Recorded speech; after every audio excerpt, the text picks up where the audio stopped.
We're back with Meritocracy, and today we're talking to Andrew Seidel, the author of The Founding Myth, Why Christian Nationalism is Un-American, available in bookstores now, and actually the audiobook will be available next month? Yeah, July 9th, I believe. Great. Well, congratulations. Thank you. You work, as I said, for the Freedom from Religion Foundation, and one of your most popular spokespersons is Ron Reagan, the son of course, Ronald Reagan. And I'm just wondering how that might play out, because there's such a cult of Ronald Reagan, this myth, this man, this legend that just love everything about Ronald. What do they think about Ron Reagan and his role in this kind of movement? We get a lot of crank mail at our office, as you imagine. We publish a monthly newspaper, and we include a lot of the crank mail that we get, a sampling where we don't change the punctuation or the spelling that way you get the flavor. And a good chunk of that is about Ron Reagan's ad. So we have this ad that airs, and at the end of it he says, Ron Reagan, lifelong atheist, not afraid of burning in hell. And it really sets people off. They get really upset. And a lot of it, of course, is invoking his father to attempt to shame him, but he's very open about it and has good relationships with his family, and so it's right. But it's a great commercial for FFRF. It's a fantastic commercial. Yeah, I that was one of the first things I pulled up when I was researching your foundation, and so I think the younger generations really, we see that they're becoming more and more, non-religious. They classify themselves not necessarily as atheists, but as non-religious. But you make the point here that a lot of the push for separation of church and state, it hasn't necessarily been from atheists, but from minority religious groups. Absolutely, and historically that really has been true. And that's because there is no freedom of religion without a government that's free from religion. You cannot have true religious liberty unless you have a secular government. And so you saw early in the history of this country, all the religious minorities really pushing for a government that was secular. And I'd love to get that back today. Just a personal story. My family grew up in Appalachia, in the foothills of Appalachia. You were just in Greenville, South Carolina last night, not too far from there. Well, my grandfather was originally from New Orleans. Okay. Yeah. And Andrew actually went to Tulane. So and so of course he was Catholic, and he married an Appalachian girl, was up there at 41 years old, had a heart attack. Oh my gosh. Well, the ambulance took him to the Baptist hospital. Guess what the Baptist hospital wouldn't take? Catholic patients. And so my grandfather literally died because by the time they could get him to a hospital that would take a non-Protestant person as a patient, he had a heart attack and died. And so I think people, people assume there's a freedom of religion in America, and that's really not the case for so many people, especially in the South. And, unfortunately, we're seeing a revival of that in a way. Now, it's not typically infighting between the different sects of Christianity now, but Christian nationalism really it's a fight about two things. The first, it's a fight about what it is to be an American, that to be an American is to be a Christian. And the second thing that it's a fight about is favoring Christians under the law. So it's taking that identity and influencing the law accordingly and making Christians a favored class and everybody else a subclass, really. And I mean, what you're talking about with your grandfather, the analogies to LGBTQ Americans today, it's perfect and right there for anybody to see. Right. And it's really, it's an alarming time. And so what do you tell people, just the average run-of-the-mill, Joe Q public, when they say, what can I do about this? What can I personally do, besides the just tired trope of go vote? I mean, one thing that really is important to do is to join groups like the Freedom from Religion Foundation and support the separation of state and church. And I say that not just because we want your membership dues, we do, but it's really important to join your voice with ours. We have 30,000 members right now. That makes us the largest free thought group in the nation, third largest in the world. But when I write a letter to a principal or a teacher who's forcing kids to pray before lunch, and I can say I represent 300 people in Georgia or 3,000 people, it makes a big difference to be able to have those numbers to back up what we're trying to do. Absolutely. It's a mandate of sorts. It's showing the strength of the movement and giving credence to the fact that a lot of people agree with this. And so please, we'll give you all the information you need to join. Donate if you can, but make your voice heard in ways politically that's not just through voting. And that's also a great point. Contacting your elected representatives and officials all the time. There's this apathy where you think you don't have an impact, but the only thing elected officials care about is what other people think.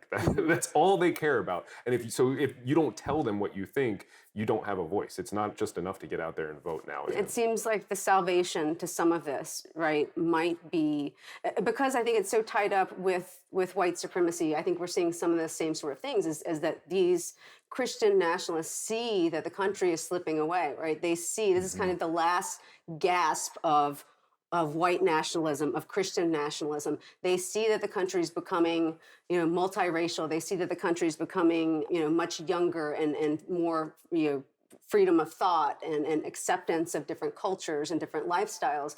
And they're freaking out. They don't know what to do. They know they're losing control of everything. And this is how they're trying to regain and reestablish control one last time. They're raging against the dying of their privilege is how I've been putting it. They're in their death throes and they're doing massive damage while they are, but the demographics are against them. They're looking out and seeing empty pews every Sunday morning instead of full churches. I think driving them into a frenzy. And it's really important for everybody to stand up and say, well, take it easy. Right. Another parallel to white supremacists, I think, is that they use fear. Their primary means of communication is fear-based. It's scaring people into doing exactly what they want, scaring people into towing the line. Christian nationalism really is at its core in us versus them. I mean, religion is inherently divisive because it claims to have an ultimate truth about the universe on the basis of faith, not evidence. And that means that religion only unifies believers. Everyone else is part of the out group. And so, I mean, the analogies and the similarities and the overlap there are pretty substantial.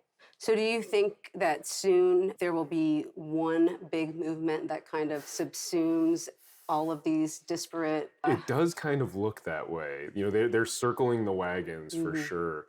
And that's why you're not seeing, for instance, the friction between Catholics and Baptists the way you might have seen in the past.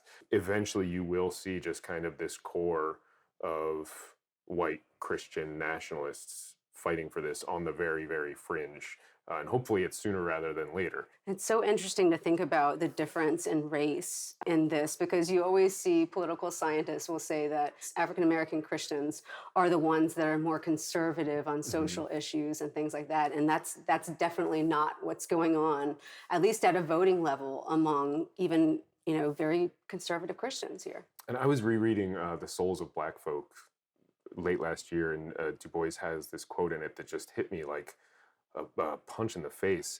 He says that the black church predates the black home.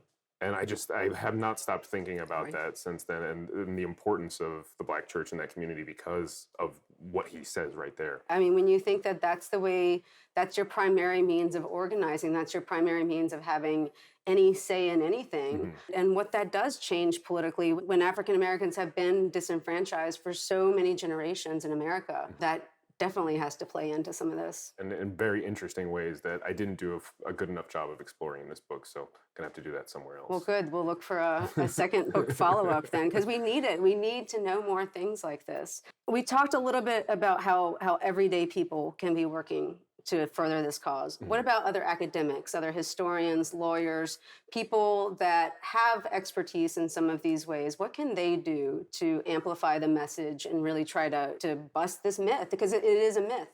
Well, one of the things that I really try to do differently in this book is not just focus on the facts, because again, if facts were enough, Donald Trump would not be president.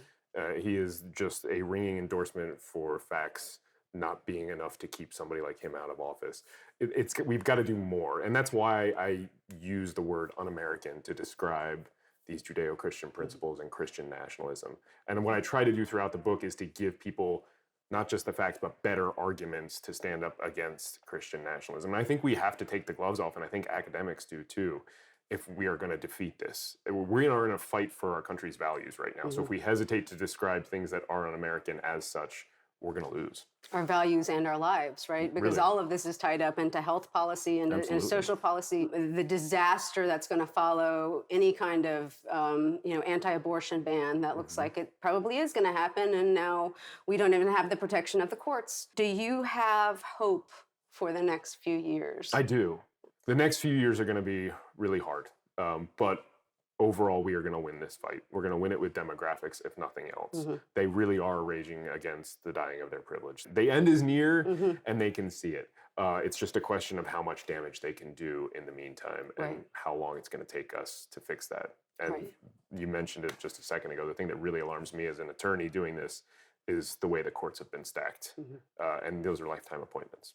So that's really scary. Right. That's not going away anytime soon. And so whatever strategy that leftists, progressives, any kind of coalition to the left of conservatives need to figure out how to subvert that in some way, how to get around these courts being stacked. And we will look forward to talking to you. I'm sure you have some ideas about this. We'll look forward to talking to you about this more at a later date. I'm so glad you stopped by, and I'm so glad you wrote this book, and we'll put all the links for you to order it. And like I said, audiobook out soon, The Founding Myth, Why Christian Nationalism is Un-American by Andrew Seidel. Andrew, thank you so much for being with us. It was a pleasure. Thank you so much for having me on. Great. Hit subscribe to Meritocracy, History to the People.